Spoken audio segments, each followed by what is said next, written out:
Encore une matinée de course-poursuite à Fadangourma au lendemain de l'inculpation et du transfèrement de 9 Kogloyogo et de quelques leaders du mouvement d'humeur à Ouagadougou. Les manifestants ont dressé des barrages sur la principale artère de la ville. Les forces de l'ordre ont fait usage de gaz lacrymogènes. Images, commentaires et derniers développements dans ce journal avec notre reporter sur place. Et puis c'est la semaine mondiale de l'allaitement maternel. Il devrait être exclusif pour chaque bébé durant les 6 premiers mois. Il n'y a que des avantages, autant pour la santé du bébé que pour celle de la mère. Mais encore faut-il réussir à concilier allaitement et boulot. Cela est bien possible. La preuve dans un instant. Bientôt l'électricité pour 41 localités du Burkina. En tout cas, c'est le pari que se lance le projet d'électrification rurale décentralisé par système solaire. Il a été lancé ce matin et devrait coûter 6,4 milliards de francs CFA. Les détails dans un instant. Un ressortissant américain jugé et condamné à 15 ans de travaux forcés en Corée du Nord. Un jeune étudiant poursuivi pour activité subversive. Il s'agit juste d'un chantage selon Washington, de quoi dégrader davantage les relations entre les deux pays. Les États-Unis en réaction ont pris des sanctions supplémentaires contre Pyongyang. Voilà pour la une de ce journal. Mesdames et messieurs, bonsoir et bienvenue. Encore une journée mouvementée à Fadangourma après l'inculpation de 9 Kogloyogo hier et leur transfèrement à Ouagadougou, ainsi que quelques responsables du mouvement d'humeur. Les échauffourées ont repris ce matin sur la principale artère de la ville où les manifestants ont érigé des barrages. Dans les quartiers, les courses-poursuites ont duré toute la matinée. Les forces de l'ordre ont fait usage de gaz lacrymogène. Nestor Yougbaré et Mamadou Ba. Route barricadée, des pneus brûlés. Une scène qui témoigne d'une chaude journée au lendemain de l'arrestation du point focal des Kogloyogo de Fadangourma. Dès 8 heures, les populations pro-Kogloyogo investissent l'artère principale de la ville et empêchent toute circulation. Les forces de défense et de sécurité s'interposent et tirent des gaz lacrymogènes. Acculés, les manifestants se replient dans les quartiers. Commencent alors des courses-poursuites. Ces échauffourées se sont déroulées toute la matinée. Selon des sources sécuritaires, quelques manifestants ont été arrêtés. Le calme est revenu cet après-midi et l'on annonce des médiations en vue de ramener la quiétude dans la cité de Yendabili. Voilà, notre reporter Lambert Soma est en ligne. Bonsoir Lambert. Bonsoir Jean-Emmanuel Ouedraogo. Alors on l'a vu, la journée a été mouvementée à Fadangourma. Quelles sont aujourd'hui les revendications des manifestants? Les manifestants revendiquent la libération du point focal des Kogloyogo à Fadangourma, en la personne de Moussa Tchombiano du Django. Ce dernier et 3 autres meneurs de la marche d'hier ont été arrêtés et déportés vers Ouagadougou aux environs de 3 heures du matin. Autre libération demandée par les manifestants, celle des 9 Kogloyogo qui avaient torturé un éleveur dans le village de Kompiendiga. Enfin, les manifestants veulent la mise en place du groupe d'autodéfense Kogloyogo à Fadangourma. Alors Lambert, il a été question entre-temps dans la journée d'un face-à-face entre les manifestants et des bouchers aux environs du Palais Royal. De quoi s'agit-il exactement? Aux environs de 11 heures, passé de 30 minutes, un groupe de jeunes incontrôlés s'est dirigé vers le palais de Sa Majesté Kupiendeli, roi du Goulmou. Ils y ont rassemblé des pneus usagés et versé de l'essence sur ce matériel avant d'exiger du roi qu'ils sortent les rencontrer, sinon ils allumeront un brasier. Car selon eux, le roi du Goulmou pourrait intervenir pour la libération de Moussa Tchombiano. La famille des bouchers a sonné le rassemblement et très vite, armés de machettes, ils ont fait irruption sur les lieux, mettant en débandade leurs adversaires avant de procéder à une sécurisation des lieux. Alors Lambert, on l'a entendu dans le reportage de Mamadou Ba il y a un instant. Alors des élus sont arrivés sur place pour mener une médiation. Alors qu'est-ce qui s'est passé exactement après l'arrivée de ces élus? Sur 11 députés que compte la région de l'Est, 8 ont effectué le déplacement dans la cité de Yendabili. Ils ont eu une rencontre d'échange avec le gouverneur et l'ensemble des autorités administratives.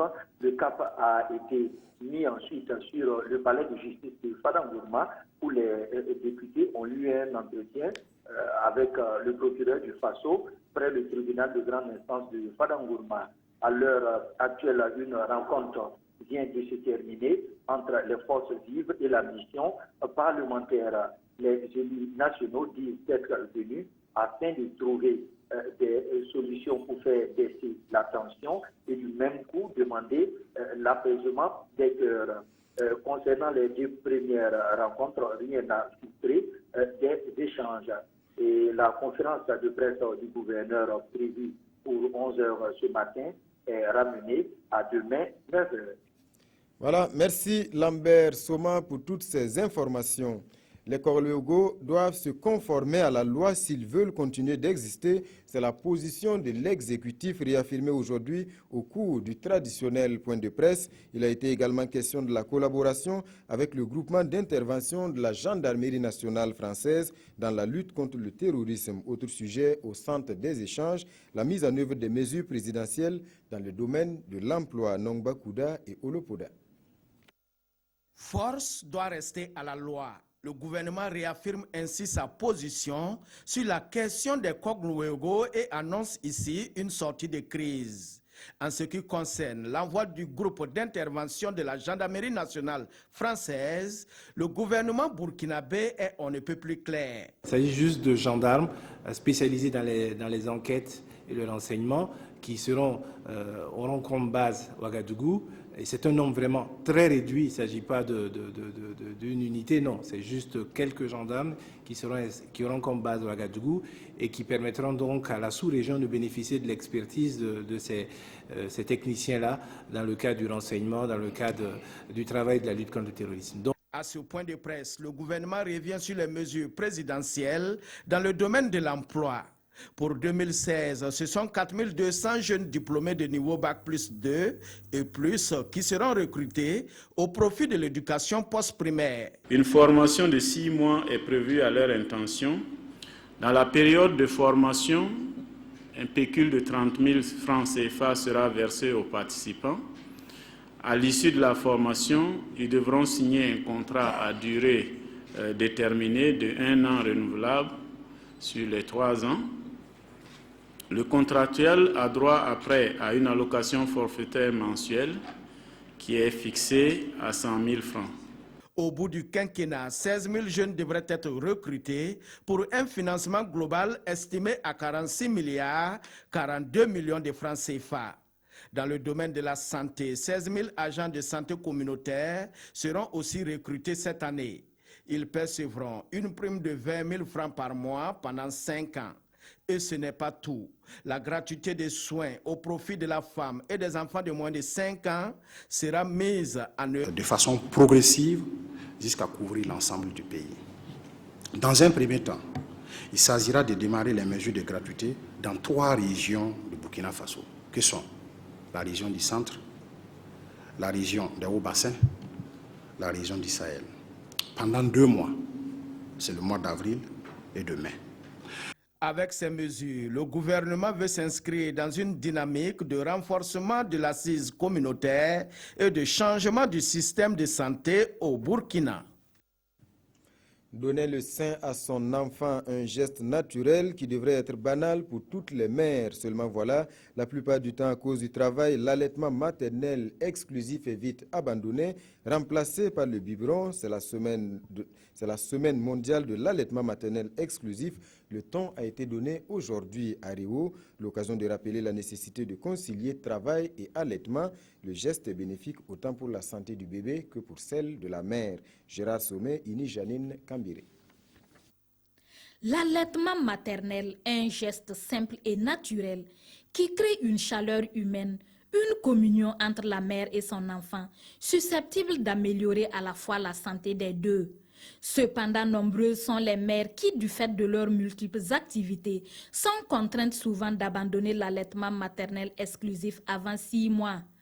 En cette 23e semaine mondiale de l'allaitement maternel, le monde entier, à travers le thème « Allaitement et travail, tous au boulot », entend mener une action concertée pour encourager les femmes à concilier allaitement et travail et protéger leur droit d'allaiter sur les lieux de travail. Au niveau du ministère de la fonction publique et du travail, il est permis des places horaires pour que la femme allaitante puisse se retrouver avec son enfant.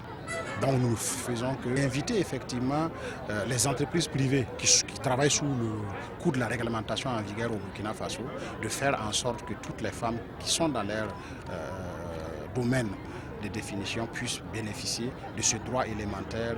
Selon l'OMS, l'allaitement maternel pourrait éviter chaque année la mort de 823 000 enfants de moins de 5 ans dans le monde et du même coup prévenir plusieurs pathologies infantiles. Cette pratique réduirait de 20 000 le nombre de décès annuels liés au cancer du sein. Donc il faut créer les cadres institutionnels, logistiques, infrastructurels propices pour que les enfants puissent être allaités normalement. L'allaitement maternel assure la nutrition idéale des nourrissons et pour inciter les mères à cette pratique, elles ont eu droit à un sketch et 10 mères allaitantes ont reçu des cadeaux au cours de la cérémonie de Réo. Allaiter son enfant sur son lieu de travail. Cela devrait être possible dans tous les services. Abibata Ouattara est un bel exemple. Cette jeune mère amène son bébé sur son lieu de travail. Une petite pause tétée entre deux dossiers. La preuve que cela est bien possible pour peu que des espaces soient aménagés. Amado Ilboudo et Lazare Pouya. Abibata Ouattara est une femme ordinaire qui travaille dans une structure privée de la place. Chaque matin, elle embarque son bébé de 5 mois et sa nourrice direction le boulot. Pour Abibata qui pratique l'allaitement maternel exclusif, le travail et l'allaitement au bureau ne sont pas incompatibles. J'ai la chance de pouvoir amener mon bébé au bureau, donc je continue l'allaitement maternel sans trop de soucis.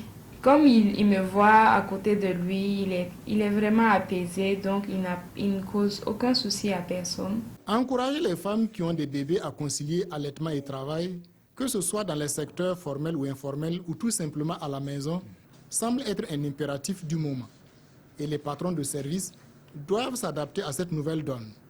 Il suffit d'aménager un coin dans un bureau ou tout simplement dans la salle de réunion et le tour est joué pour recevoir la nourrice et le bébé. J'ai la chance de travailler dans une structure qui fait la promotion de l'allaitement maternel. Donc, depuis ma grossesse, on avait déjà planifié que j'allais amener le bébé au bureau pour pouvoir effectivement pratiquer l'allaitement maternel que nous on préconise, qui est le meilleur aliment pour l'enfant. Allaitement et travail tous au boulot, thème de la Semaine mondiale de l'allaitement maternel, interpelle donc les gouvernants à ratifier et appliquer les lois et les règlements de protection de la maternité. Je le pratique depuis bientôt 3 mois. Depuis janvier, j'amène mon bébé au bureau. Je n'ai aucun problème, je suis tranquille dans la tête. Je travaille plus librement parce que avec la journée continue même qui est instaurée et quand on habite loin du service, c'est un peu compliqué de faire les va-et-vient pour allaiter l'enfant. Donc, en restant au bureau avec lui, je le surveille. De 1, j'arrive à l'allaiter correctement et vraiment c'est la meilleure option en tout cas pour moi. Madame Abibata Ouattara et son patron ont donc démontré qu'allaiter et travailler au bureau sont possibles. Voilà un bel exemple à suivre par tous les services. Carnet d'audience du président du Faso pour poursuivre.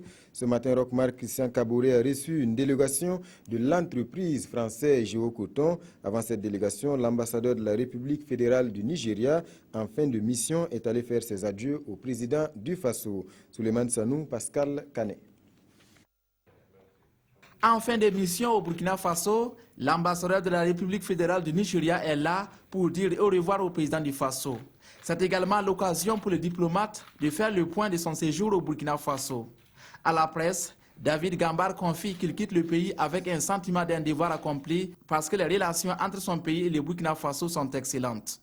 During my time, we were able to Je peux dire que j'ai bien apprécié mon séjour au Burkina Faso et nous avons pu renforcer les relations qui existent entre les deux pays et cela se témoigne par l'engagement de haut niveau entre les deux États. Juste après l'ambassadeur du Nigeria, Roch-Marc Christian Kaboré reçoit une délégation de Géocoton, l'entreprise mère de la Sokoma qui exploite le coton à l'est du Burkina. La délégation vient présenter ses ambitions pour le Burkina Faso, mais aussi plaider pour une équité de traitement dans la commercialisation des huiles dans le pays, car Géocoton produit également de l'huile à travers la SNCTEC. Et le Burkina a besoin aujourd'hui de 65 000 tonnes environ de consommation d'huile. Nos industries nationales, quand je dis nos industries nationales, ce n'est pas que CITEC, mais également les autres, c'est 35 000 tonnes. Donc il faut réguler aussi tous ces sujets-là et que la réglementation s'applique pour tout le monde, que ce soit sur le volet sanitaire, que ce soit sur le volet des importations. Déjà, la délégation de Géocoton salue les efforts du gouvernement dans la réglementation du commerce de l'huile. Géocoton compte également élargir ses activités à l'énergie. L'Union des conseils économiques et sociaux des pays membres de la francophonie milite pour une plus grande écoute des CES. Cet après-midi, en marge d'un séminaire international à Ouagadougou, les présidents de CES sont allés mener le plaidoyer auprès du président du Faso, Mokhtar Ouedraogo, Jérémy Sié Koulibaly. Les conseils économiques et sociaux sont des institutions destinées à meubler la démocratie. C'est une perception partagée par une partie de l'opinion qui s'interroge sur l'utilité des CES et institutions similaires. Au Burkina Faso, à un certain moment, beaucoup de gens ont pensé que le CES n'avait aucune valeur et que c'était une organisation budgétivore et que, bon, en l'éliminant, peut-être, on gagnerait un peu d'argent. Venu à Ouagadougou pour mener la réflexion sur les réformes nécessaires à une meilleure participation des conseils économiques et sociaux au développement durable, ces présidents et membres de CES d'une dizaine de pays ont plaidé auprès de Roch-Marc Christian Kaboré pour une meilleure écoute de leurs institutions par les gouvernants. C'est vrai, nous envoyons des avis. Qu'est-ce qu'ils en font? Il faut qu'ils les exploitent. C'est le meilleur des avis, le meilleur des conseils qu'il peut y avoir. Ah oui, ce n'est pas un dossier personnel à l'exécutif, à un ministre, non, mais l'expertise de toute une équipe. Les conseils économiques et sociaux estiment ainsi être dans leur rôle et entendent occuper pleinement leur place comme représentants du pays réel dans le fonctionnement normal de la République. Un peu plus tôt ce matin, s'était ouvert ce séminaire international des conseils économiques et sociaux des pays de la francophonie, l'occasion pour les CES de s'interroger sur leur avenir. Face aux rapides mutations sociales, ils vont devoir opérer des réformes profondes pour une participation efficace au développement durable de leurs pays respectifs. Roger Kam et Maxime Zongo. Face à des sociétés de plus en plus exigeantes et de plus en plus en mouvement, les conseils économiques et sociaux, de par leur position stratégique, entendent s'armer davantage afin d'être en phase avec les différentes mutations. À Ouagadougou, 2 jours durant, ils vont réfléchir sur les réformes appropriées pour une meilleure participation des conseils économiques et sociaux au développement durable. En abordant la question des réformes à apporter au niveau des conseils économiques et sociaux et institutions similaires pour plus d'efficacité, dans leur élan d'accompagner les exécutifs nationaux, votre union s'inscrit dans une dynamique de réflexion prospective pour la promotion d'un développement holistique de nos pays. Puisse cette rencontre de haut niveau de Ouagadougou vous permettre de formuler des recommandations idoines et d'émettre des avis éclairés pour consolider la place et le rôle des conseils économiques et sociaux et institutions similaires pour une meilleure participation des citoyens au développement socio-économique, politique et culturel de nos États. Organes consultatifs, ces conseils économiques et sociaux de l'espace francophone réunis à Ouagadougou vont ainsi travailler à fournir des bases de données viables et pertinentes à même d'éclairer les différents décideurs. Ils sont surtout très attendus sur le terrain de la bonne gouvernance, la satisfaction accrue de la demande sociale, objet de multiples contestations. Je vous le disais en titre, c'est une bonne nouvelle pour 41 localités du Burkina. Bientôt, elles pourront profiter des bienfaits du courant électrique.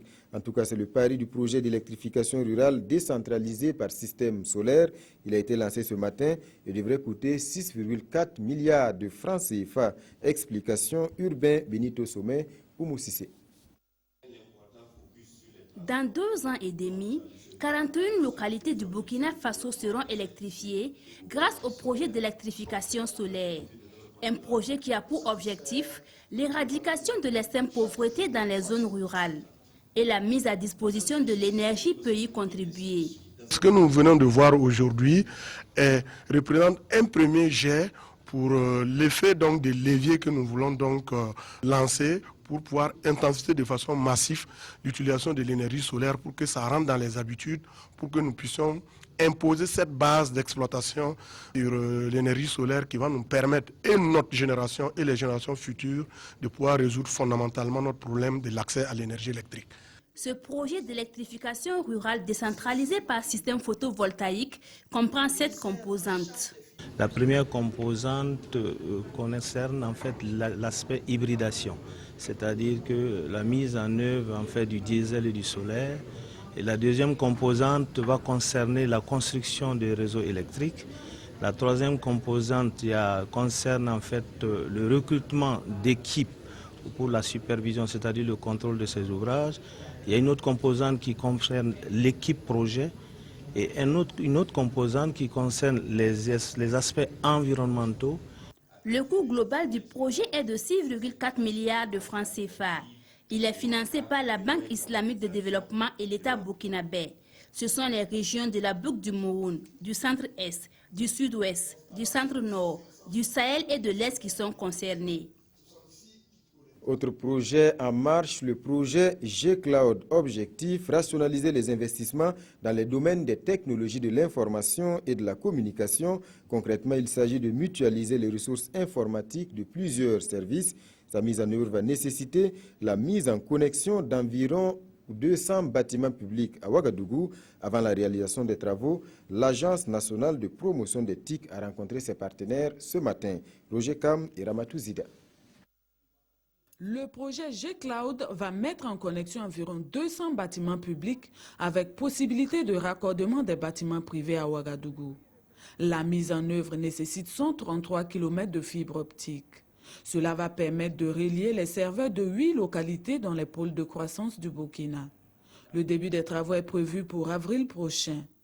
Réunie ici avec ses partenaires, l'Agence nationale de promotion des TIC veut trouver les moyens de mieux paramétrer et planifier l'implémentation du dispositif.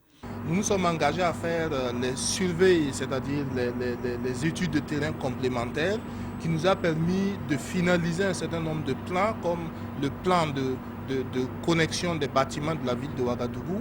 Et nous prévoyons commencer les travaux à partir du mois d'avril. Selon Alfred Sawadogo, le projet est une révolution numérique. L'objectif est de créer un environnement technologique favorable au développement d'initiatives. Si vous prenez par exemple dans le cas de l'enseignement, par exemple, on ne peut pas regrouper tous les enseignants pour les former dans un domaine bien précis. Mais avec le G-Cloud, ça va permettre d'avoir par exemple des centres virtuels où on pourra réunir quand même les intéressés, un temps soit peu, pouvoir les donner ces renseignements-là. La réalisation des infrastructures du projet s'étend sur 27 mois après la date de lancement officiel effectuée en novembre 2015. À terme, le G-Cloud devrait fournir une meilleure connectivité au profit des administrations publiques et privées ainsi que des populations. Séance d'échange et d'explication entre douaniers et commerçants de la région de l'Ouest. Au menu, le nouveau système de dédouanement ainsi que le rôle de la COTECNA, l'occasion de lever les zones d'ombre et les incompréhensions. Compte rendu, Martin Zerbo, Mireille Carole Tougma. Ils ont décidé de ne plus jouer au chat et à la souris en privilégiant le dialogue. Eux, c'est le couple douanier-commerçant. Cette présente rencontre a pour ambition d'améliorer le climat des affaires entre ces deux partenaires au développement. Et cela passe par des éclaircissements sur le nouveau système de dédouanement des marchandises. Nous sommes là ce matin sur invitation de l'amicale des commerçants de Bobo-Dioulasso pour les écouter sur leurs doléances, partager avec eux un certain nombre de préoccupations et pouvoir envisager des pistes de solutions quant à leurs problèmes. L'objectif, c'est mieux comprendre en fait le fonctionnement de COTECNA et de Sylvie. Était présent également à la rencontre le COTECNA en vue de mieux se faire connaître. Il s'agit en fait là d'un rappel donc de la la question de la réglementation, donc de la législation douanière, qui donc fait appel bien entendu à plus de rigueur donc, dans les méthodes de travail, ce qui bien entendu interpelle à des changements de comportement. C'est le 16 février dernier qu'a été mis en place officiellement le système de liaison virtuelle pour les opérations d'importation et d'exportation, en abrégé Sylvie. Cette concertation devrait permettre à ces différents acteurs du commerce de mieux se l'approprier. Inquiétude autour de la situation de la forêt de Dibon, c'est dans le Tuy, un massif forestier menacé de disparition. À l'origine, sa superficie était de 24 000 hectares, près de la moitié est déjà perdue. Les populations riveraines et d'autres acteurs pensent aujourd'hui à sa réhabilitation. Hassan Gourabou, Ali Traoré. La forêt classée de Dibon, dans la province du Tuy, l'une des réserves forestières au Burkina Faso qui a le plus besoin de réhabilitation.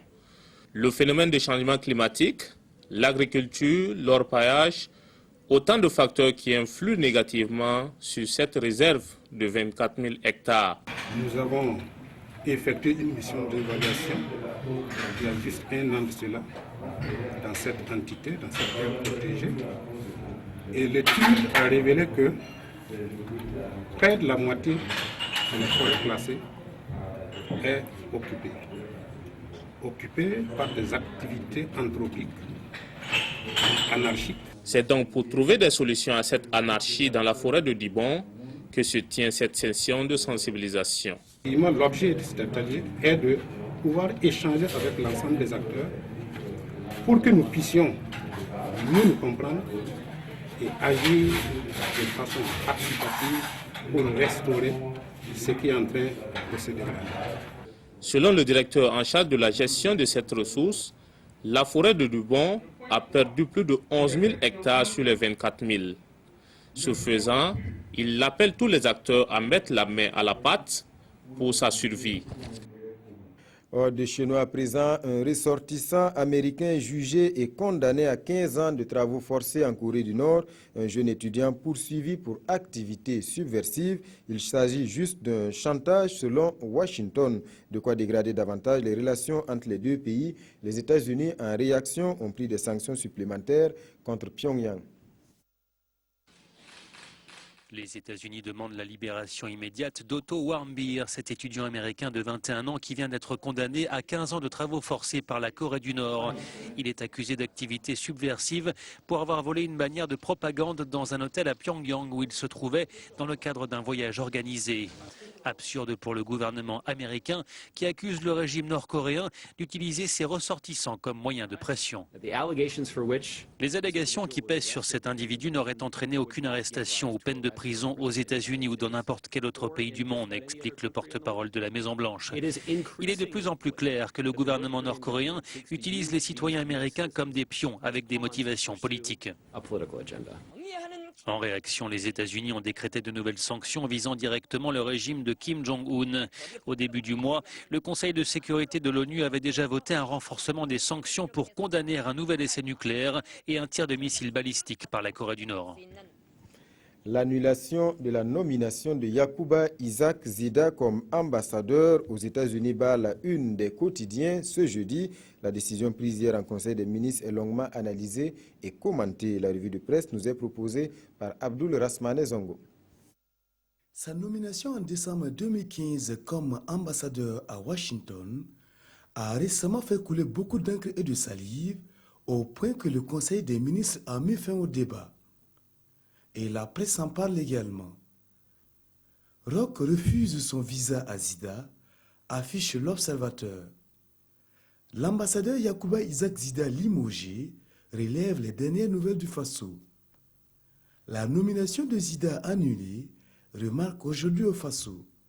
Et pour cause, le décret du 22 décembre 2015 n'est pas signé, donc n'a aucune valeur. Pour le quotidien Notre Temps, l'abrogation de ce décret constitue les prémices de la déchéance d'un populiste invétéré, dont le cas doit d'ailleurs faire école, rappelle Notre Temps. L'Express du Faso de son côté va plus loin et s'interroge également. Zida mérite-t-il le titre d'ancien chef de l'État, car, argumente le journal, Il a passé moins de 21 jours au pouvoir, soit 19 jours, et qu'en disent les constitutionnalistes, conclut l'Express du Faso. Mesdames et messieurs, c'est la fin de ce journal. Merci pour votre attention et bonne suite de programme.